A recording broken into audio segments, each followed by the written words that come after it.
Hora de sair para visitar o museu. Aqui na Holanda, aqui em Amsterdã, o problema é você achar vaga para bike. Nós vamos para o museu, mas vai ser um problema achar, é muita bike. Então vamos lá, vamos começar o passeio. Bora lá?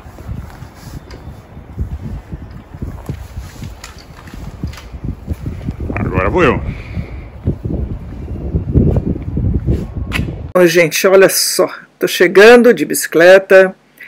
Achamos um estacionamento. Que legal. Esses aros aí para amarrar a bicicleta são extremamente seguros.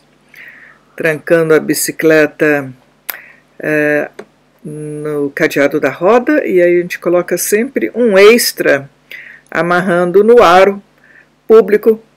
Porque seguro morreu de velho.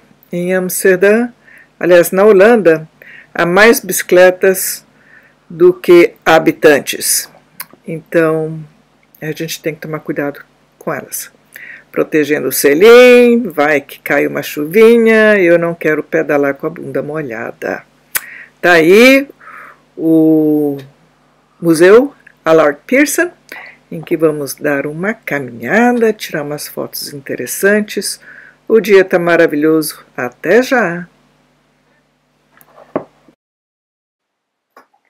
Pois é, aí nós podemos ver um cilindro, né, de lápis lazuli. É uma pedra dura pra caramba. Como é que eles faziam isso em baixo relevo, nesse cilindro? Esculpiam com essa perfeição, sem instrumento especial, para depois eles rolavam em cima do barro mole e reproduzir essa imagem que vocês estão vendo aí. Agora, queria convencer que fez essas incisões eram feitas com cinzelzinho de bronze, etc. Não dá não, né? E não tinha uma Dremel, ou será que tinham? São vários cilindros, porque isso é pedra lazuli, tem em quartzo, tem em granito, tem em basalto. Né? Então é impressionante. E nós vamos ver, no museu está cheio desses cilindros, eu estou mostrando para vocês aí depois as imagens, para vocês verem. Aí no caso vocês estão vendo o homem escorpião, que também apareceu a história desse, tinham os reis escorpiões no Egito, o rei escorpião. Estava em todo lugar. Isso, nos livros do Zachariah Sitchin, nós vemos como os híbridos, ou aquelas construções de quimeras, né? Aquela manipulação do DNA que criou quimeras. Mas, como eu sempre digo, nós só podemos especular. As imagens estão aí.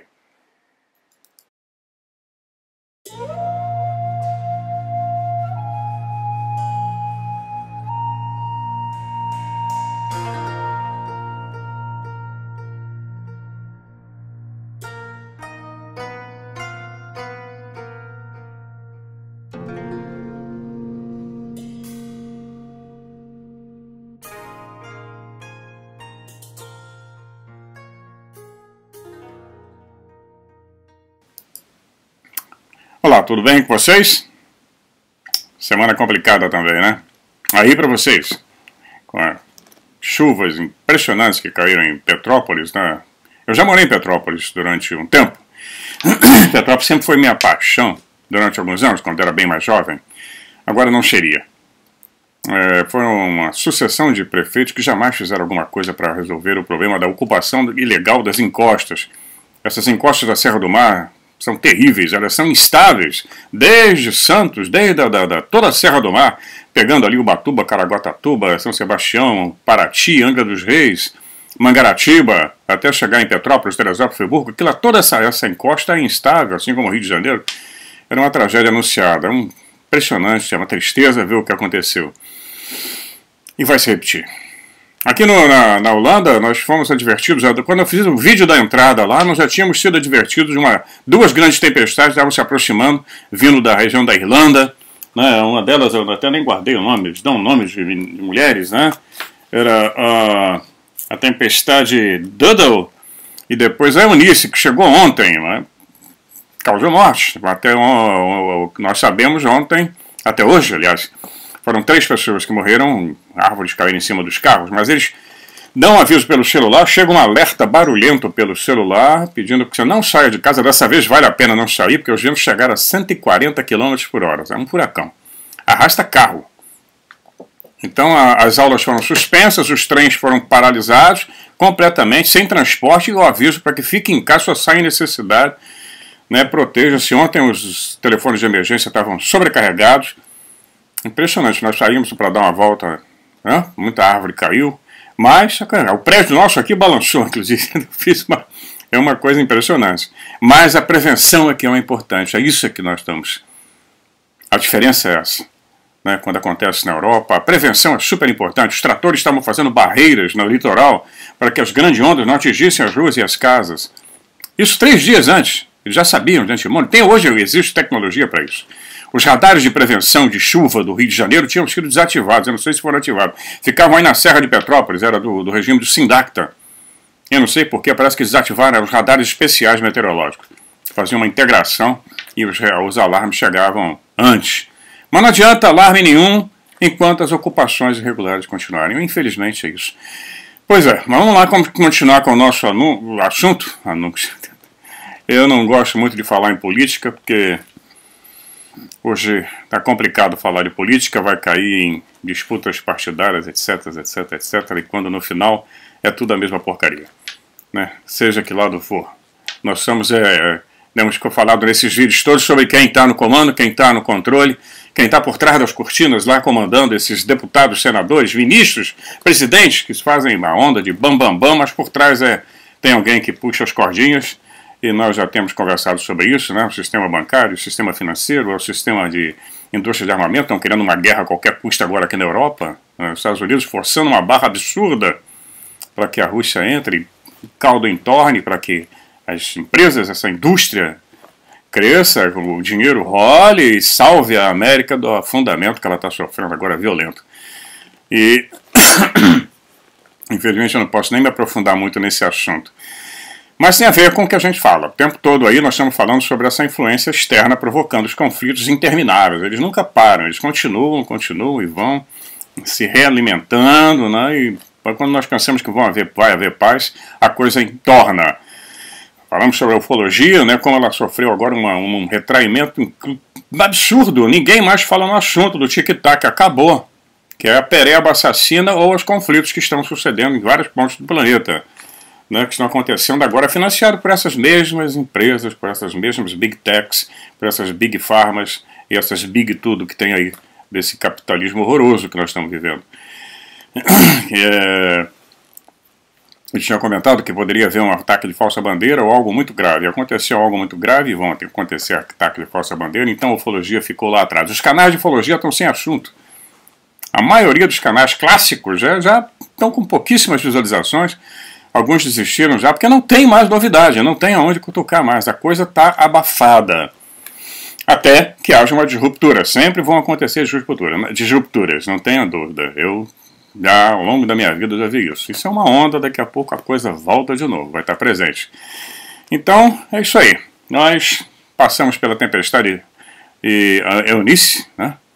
Infelizmente, algumas pessoas morreram aqui na Holanda, mas comparando com o Brasil, uma coisa impressionante. E é sempre a história da prevenção. A natureza é uma força contra a qual o homem não tem poder nenhum. Ainda não. Pois é, nós tínhamos visto no vídeo passado, eu comentei sobre o avental de Melquisedeque. E muita gente perguntou, você não falou do avental? Eu comecei, depois eu ia continuar. Né? Não dá para fazer um vídeo tão extenso, não tem como, não é viável.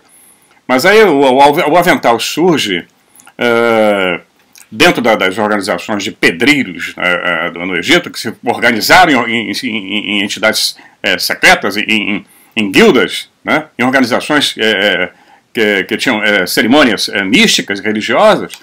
Eles tinham deveres, né, e tem papiros mostrando esse tipo de comportamento. Eles seriam os alcaides, né, eles seriam os mestres de um ramo moderno. Né, eles seriam naquela época da fraternidade que evoluiu, né, para essas guildas. Quando a gente fala da fraternidade, a Irmandade da Serpente, que foi transformada, né, de boazinha em má, né, e aí ela se espalha por todo o Oriente Médio, ela vai pela Babilônia, a Síria, vem pelo Egito, depois vai para Grécia, Roma, na Israel, etc., e vem até os dias de hoje. esses grupos especiais que controlavam toda a arte de trabalhar com a pedra, porque é uma coisa impressionante, é pelo mundo inteiro que nós vemos isso. Né? Os monumentos megalíticos são gigantescos, era uma arte restrita a um grupo de mestres. Então essas guildas que se chamavam, que vieram dar origem à maçonaria. Isso é ponto de discussão também. Eu estou passando para vocês as informações que eu recolhi em alguns livros. Um que dá um resumo dessa história toda é God of Eden, Os Deuses do Éden, do William Branley. Vocês procurem aí no Google, pode ser até que encontrem em PDF em português. Mas ele faz um resumo muito interessante, porque tem uma infinidade de livros falando sobre esse assunto. Nós temos uma referência também a essas guildas, essas organizações, no livro dos mortos egípcio. Você tem o livro de mortos tibetano, né, o Bardo Todol, mas tem o livro dos mortos egípcios, é o mais conhecido. Eles têm um trabalho lá místico datando de 1591 a.C. O livro dos mortos ele contém alguma das filosofias ensinadas nas escolas egípcias de mistério. Porque essas guildas, essas organizações se transformam em escolas de mistério. Então eles citam o deus Thoth, num desses papiros, no livro dos mortos, dizendo para um outro deus, Osíris, né? Ele diz o seguinte: eu sou o grande deus no barco divino, sou um simples sacerdote no submundo, ungindo, quer dizer, realizando rituais sagrados, em Abidos, que é uma cidade egípcia, elevando aos graus mais elevados da iniciação. Não tem novidade nenhuma. Eu sou o grande mestre dos artesãos que criaram a sagrada arca. O grande mestre seria um título mais comum usado, é o título mais comum usado por essas organizações da fraternidade para designar seus principais líderes, né? Mestre, nível tal, vai embora. Cada uma delas, Rosa Cruz também, a mesma coisa. A citação acima que nós vimos significa, ela afirma, aliás, que um dos deuses tutelares do Egito, que foram vários deuses tutelares, viajava no barco divino e era o principal líder em uma das antigas guildas, dessas antigas organizações. Também indica que esse deus era o responsável por iniciar as pessoas nos mais altos graus de conhecimentos e ensinamentos místicos da fraternidade. Esse é o testemunho posterior do papel direto que os tutores eram ditos desempenhares ao dirigir os assuntos da fraternidade então corrompida. Quando a gente fala tutores, são os Anunnakis, são os Elohims, entendeu? Só para simplificar um pouco mais. Então nós vamos ver que o livro dos mortos também contém uma referência de uma batalha entre os deuses tutelares, esses Anunnakis, Elohims, Watchers, né? Em uma batalha entre eles e a serpente, o outro lado. Então, quando eu sempre falo a serpente, a não corrompida, né? Então tem lá, na glória cantada aos deuses egípcios, nós lemos: seu inimigo, a serpente, tem sido entregue ao fogo. O diabo serpente, Sebua, tem caído precipitadamente. Suas pernas dianteiras estão ligadas por cadeias e suas pernas traseiras, Ra retirou dela. Os filhos da revolta nunca mais devem se elevar. Bah, acabou. Caput. Cortou mesmo, porque a serpente foi obrigada a rastejar no pó. Não havia essa alegoria lá no Gênesis? Porque ela queria dar conhecimento ao homem. Qual é o problema do homem ter conhecimento? Se a gente tivesse conhecimento, não estava nessa droga que nós estamos vivendo agora. Mas essa fraternidade corrompida não deixa. Então nós vamos ver, a serpente perdeu as pernas, e aí ela teria que rastejar no pó. Então os egípcios, eles frequentemente retratavam seus deuses com cabeça de animal, já vimos isso, né? Ou caracterizado com meio de simbolizar traços de personalidade. Também pode ter sido híbridos, nós não sabemos, não temos como afirmar nada disso, apenas suponhamos, podemos fazer suposições. Na citação acima, que a serpente tinha 4 pernas, né? A serpente, então, mais tarde veio a simbolizar a escuridão, simbolizando o deus Sol, Ra, que derrotava a escuridão pela manhã, trazendo um novo dia, né? Então, antes que a mitologia fosse inventada, a serpente era um inimigo literal dos deuses governantes. Enki era inimigo de Enlil. E aí nós vamos encontrar isso refletido em várias outras histórias ao redor do planeta, né? Então, alguns dos seguidores da serpente no caso, eram conhecidos como os filhos da revolta, eram de que sempre entravam em batalhas, em conflitos com esses deuses tutelários, chefes, né? Então, depois da derrota da serpente, ela foi derrotada, ela é corrompida. Então parece que os filhos da revolta se voltaram e se rebelaram contra a fraternidade corrompida. Quando a fraternidade começou a enviar seus conquistadores ao Egito, não demorou muito, contudo, para que os grupos revolucionários fossem reabsorvidos pelas corruptas organizações da fraternidade e começaram a contribuir para os conflitos artificiais da fraternidade. Estão vendo agora, conflitos em todo lugar. Eles se apossaram do conhecimento, criaram escolas de mistério que não tem mistério nenhum, ficam tirando onda, o cara fica ali a vida inteira para subir de grau para grau, para grau, para grau, e não vai resolver nada porque não resolveu. A única coisa que eles conseguem sim é manipular a política internacional, manipular a nossa sociedade, a nossa civilização em todos os níveis. Isso é bem explicado naquela pirâmide, né, como o David Icke mostra. Então eles espalham. Por isso é que tem um cumprimento especial. Não quer dizer que a maçonaria seja do mal, não é isso que eu estou falando. Eu estou falando que eles se infiltraram em todas as organizações. Eu conheci maçons maravilhosos e maçons que não valem a pena. Conheci padres incríveis e padres que não valem um tostão. Jesuítas incríveis ao longo da minha vida, fantásticos, e outros que, nossa, pastores, etc. Em todo canto nós temos a natureza humana. A natureza humana tem essa ambiguidade. Vamos ter pessoas mais e ruins. Mas o que eu estou falando é da essência lá. A coisa foi corrompida. Eles se infiltram em todos os cantos. Se infiltraram no cristianismo. Do cristianismo vai vir a igreja católica. Não era o cristianismo, era o evangelho. Que é cooptado por Roma, corrompido e lançado. E assim eles fazem. Pegaram o budismo, que Buda não queria nenhuma estátua de adoração, não tinha nenhum tipo de culto nem nada. A fraternidade vai lá, pega, corrompe o budismo. Você entra num templo budista, tem uma confusão de imagens e rituais. Cada país tem um tipo de ritual. O budismo tibetano não é igual ao budismo indiano, que não é igual ao budismo tailandês, que não é igual ao budismo da ilha de Bali, que não é igual ao budismo japonês. Cada um que pegou dessa turma e corrompe a informação, transforma, cria rituais incríveis, e a verdade, o ensinamento básico foi perdido lá atrás, né? Então nós vamos ver que eles distribuem conflitos pelo planeta, e nós vamos ver que as guildas de pedreiros da fraternidade sobreviveram por séculos, por milênios, estão aí até hoje. Os membros das guildas eram frequentemente homens livres, não podia ser escravo, e até mesmo nas sociedades feudais. E eram, portanto, frequentemente referidos como pedreiros livres, ou os maçons livres. As guildas de maçons livres eventualmente deram nascimento à prática mística conhecida como a livre maçonaria de hoje.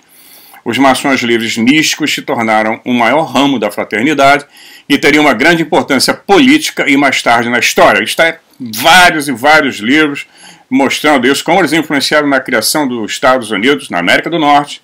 Foram muito importantes na formação da América, no Brasil, no final do Império, né, na França, com a queda da monarquia. Então o conhecimento espiritual, enquanto isso, foi embora. Ficou retido ali naquele grupinho, naquele grupesco, enquanto a massa foi participar de um conhecimento já deturpado, já corrompido, completamente, sem nada a ver com aquele ensinamento espiritual lá de trás. A parte mais visível disso aí, nós vamos ver que o conhecimento espiritual é jogado fora e o simbolismo que entra. A parte mais visível são esses rituais, esse simbolismo todo, o garbo cerimonial de muitas organizações dessas fraternidades, incluindo aí a Livre Maçonaria e a Rosa Cruz, né? Uma igreja católica também, que misturou tudo, né? Os rituais são incríveis. Você entra numa igreja protestante antiga, como a que eu frequentei no início da minha juventude, da minha infância, não tinha ritual nenhum. E nem tem imagem nenhuma, era só aquela cerimônia simples. Mas aí criaram todo o ritual, porque o homem é um ser ritualista. Sem um ritual ele não funciona, mas aí exageraram a coisa, né? Existe o ritual do namoro, o ritual do acasalamento, o ritual da apresentação de uma peça de teatro, uma procura de um emprego, são rituais. O homem é um ser ritualístico, né? Até os animais têm, arrastando a asa para a fêmea lá quando até quer conquistar e tal. Enfim, mas aí o que eu estou comentando é um outro tipo de corrupção, né? Criaram um simbolismo para poder evitar que você tenha tempo de pensar no aspecto profundamente espiritual da coisa. E aí nós temos então um avental, que todo mundo perguntou. O avental, que é vestido da cintura, que parece um avental de cozinha, fornece uma surpreendente ligação visual entre os antigos deuses tutelares, Anunnakis, Alorins, etc., e a rede da fraternidade da serpente corrompida. Muitos hieróglifos egípcios apresentam seus deuses extraterrestres usando os aventais. Os sacerdotes do Antigo Egito vestiam aventais similares como sinal de sua aliança com esses deuses e como emblema de sua autoridade. Existe lá no Museu Egípcio em São José, na Califórnia, está uma estátua, que eu mostrei a imagem aí, egípcia, com uma descoberta num túmulo em Abidos. Essas estátuas apresentam um príncipe egípcio mantendo nas suas mãos uma postura ritualística que um dos criadores da Ordem Rosacruz, Dr. Lewis, descreve como familiar a todas as lojas rosacrucianas e membros do capítulo, assim como o da maçonaria. Inclusive os templos Rosacruz, acho que aí no Rio também tem um, em Curitiba. E tem objetos egípcios, tem múmias. Eles compraram múmias. A múmia era vendida no século XIX. Até o início do século XX, você comprava uma múmia, você importava uma múmia. Até o Egito aprender e tomar vergonha e segurar os seus objetos. Então, vamos ver que a estátua tem um avental triangular, né, que é vestido pelo príncipe. Essa estátua que está nesse museu na Califórnia, mais ou menos eles calculam 3.400 a.C., durante a primeira dinastia do Egito. Eu não acredito. Da primeira dinastia não tem praticamente nada. Se essa data for certa, então o avental e os seus associados e os seus rituais místicos vêm de um período da história egípcia quando os deuses eram ditos estarem presentes. Andavam com eles, né? E frequentava a casa deles, né? Então, para rituais, né, iniciáticos, o avental era mais simples e não adornado, não tinha enfeitozinho nenhum, não, cheio de bordado, não. Na medida que o tempo passava, os símbolos místicos e outras decorações foram acrescentadas ao avental, e talvez a mudança mais significativa no avental ocorreu durante o reinado de um poderoso rei, sacerdote canaanita, de onde vieram depois os hebreus, Melquisedeque, que teria obtido um status muito alto na Bíblia. E Melquisedeque presidiu sobre um ramo da elite da fraternidade chamada o sacerdócio de Melquisedeque. Pois é. Então, esse aqui eu acho que eu já mostrei em outros vídeos. Está aqui o livro da morte. O livro egípcio da morte é muito legal, muito interessante, é bem ilustrado, bem explicativo, tem todas essas sequências desse caminho que já foi falado lá no Código ASCII, nos outros vídeos, que é importante ver os vídeos anteriores também, para poder não perder o fio da meada. Esse aqui é super interessante, eu achei aqui no Canadá. Os símbolos e a mágica no Antigo Egito. A arte dos símbolos mágicos no Antigo Egípcio. Então traz toda essas imagens com os rituais que permaneceram até hoje dessas organizações ditas secretas, né? Porque todas elas têm CGC, têm endereço, tem tudo. O ritual aqui é secreto. Mas esse livro aqui é fantástico, porque traz toda essa história, né, que foi herdada ao longo desses séculos todos, né? Então são gestos que permaneceram, que foram copiados pelas religiões hebraica, pela religião católica, romana, pelos romanos, né, que tinham suas organizações secretas também, pelos gregos, né. Então o Egito foi que do Egito, Suméria, né, Babilônia, e veio para o Egito é que espalhou toda essa história pelo nosso mundo. Nós vamos encontrar referências sobre essa irmandade em todos os cantos, são os pedreiros. Na região da Índia, por exemplo, nós vamos ver aquelas construções fantásticas que até hoje ninguém consegue repetir, só vendo de perto. Vocês vão ficar impressionados se puderem ver uma obra daquela, os templos hindus. Não tem quem consiga repetir. Pilares de pedra, parece que foram torneados. detalhes que são simétricos, não tem como fazer aquela simetria com o cinzel, aquela conversa de bobo. Enganar quem? E quando nós estávamos falando sobre a maçonaria, aqui tem uma foto desse livro também, que é super legal, que é Aliens no Egito Antigo. Opa, aqui. The Brotherhood, A Irmandade da Serpente e os Segredos da Civilização do Nilo, de Xavier Hayes. Isso também é encontrado na Amazon. Acho que eu vou cobrar da Amazon agora. Pedir um patrocínio, né? Porque eles dão, eu estou para procurar isso. Mas, infelizmente, também não tem em português, né? Mas aqui tem uma foto de um maçom famoso que é o Buzz Aldrin, que esteve na Lua, botou o pé na Lua, caminhou na Lua. Tá com o chefe, com o mestre da loja, se não me engano, da Survey Grand Commander. Ele é da loja, se não me engano, da Califórnia. Eu teria que pesquisar mais. Mas ele está aqui com a bandeira. Ele levou essa bandeira maçônica para a Lua. E foi realizada uma cerimônia maçônica na Lua. Ele era maçom. A NASA toda deve ser, mas na época era maçom, com certeza. Entendeu? A coisa é muito profunda. Vocês estão entendendo aí a historinha, como é que vai lá? Com as suas garrinhas, foi realizada uma cerimônia maçônica na Lua. E tem tudo isso muito bem detalhado no outro livro, como eu falei com vocês. Isso é uma sequência, eu estou caminhando até chegar lá nos dias atuais, de como essa corrupção da Irmandade se espalhou e está fazendo o que está fazendo no nosso mundo e vem fazendo ao longo dos séculos. Vocês podem olhar a história da humanidade. Se tiver curiosidade, alguém tiver curiosidade, clica no Google, conflitos do século XX. Vai vir uma lista impressionante. Eu falo guerra muito pouco aqui para não implicar com o algoritmo. Depois pega conflitos no século XIX, aí eles vão ter que dividir de tal ano a tal ano, porque a quantidade é gigantesca. Então, é gigantesca a quantidade de conflitos que nosso planeta enfrenta. Desde que a nossa civilização está aí. Nunca teve um momento de paz. E isso não pode ser assim. Como é que nós não conseguimos evoluir? Alguma coisa vem, puxa, e trava tudo de novo. Não adianta ter empreendedores. Tanto é que eu já comentei várias vezes, nenhum desses grandes avatares ficou aqui. Todos eles foram embora. Então eu estou fazendo uma pesquisa em cima dessa história da sociedade secreta, nesse livro que também é novinho, eu comprei agora, lançamento do Graham Hancock, não é tão novo, mas eu consegui achar ele aqui em inglês. É difícil achar livro em inglês aqui, tem poucas livrarias. Tem duas no centro, uma que é bem cara e a outra mais baratinha, tipo no sebo, você consegue comprar livros em inglês. Porque em holandês não adianta para mim. Mas aqui também fala sobre toda essa história, como essas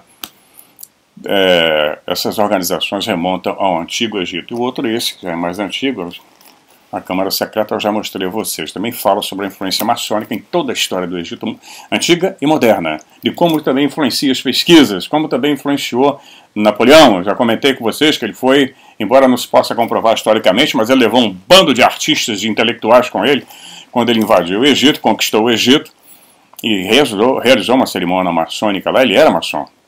E a maçonaria existe até hoje dentro do Egito. E a maçonaria não tem problema com religião, não. Ela tem dentro do Islã, tem dentro de tudo quanto é religião, ela está lá. Não importa. Basta que você tenha a crença no Deus, o infinito. No Gadur, no grande Deus universal, etc. Eu não vou entrar muito profundamente nos rituais, não interessa. É só esse contexto de como essas organizações, tanto ela quanto a Rosa Cruz, vêm lá de trás. Baseada em algo muito antigo. Mas eles não têm o segredo. Não. Chegamos ao final desse vídeo. Vem mais por aí. Agora correr para produzir o próximo. Eu quero, como sempre, obrigado a todos vocês. Eu tenho lido os comentários, as sugestões. À medida que nós vamos avançando, vamos atendendo as sugestões. É muito assunto, isso é super legal. O carinho de vocês é super importante. A Magdalena e eu agradecemos de coração a todos vocês. Isso nos ajuda muito. Todo o mundo inteiro está em crise, em todo canto, só no Brasil, no Canadá. Aliás, o Canadá eu nem tenho coragem de falar. Ai. Aquilo lá é algo bizarro, porque eu jamais em toda a minha existência poderia acreditar que o Canadá viria se transformar no que está se transformando. Canadá, Nova Zelândia também, com a Jacinda, o seu Trudeau lá, o bastardo filho de Fidel. Eu nem posso falar, nem devo. mas penso. Eu estou aqui sempre pensando com meu coração apertado que o Canadá se liberte dessa Irmandade da Serpente Corrompida, porque eles estão lá também, como eles estão em todo canto, como eu comentei no vídeo. Tá? Então, mais uma vez, obrigado a todos vocês, obrigado pelos comentários, sempre compartilhem à medida do possível. E aí fiquem atentos, quando não aparece a comunicação para vocês, dá um pulinho lá no canal, clica na imagem, né, e vai lá ver se tem vídeo novo. Toda semana eu vou publicar, e é assim que as condições permitirem, eu publico 2 por semana, e ainda não desisti da ideia da live. Estou aprendendo a mexer no StreamYard para poder fazer a live com vocês, tá?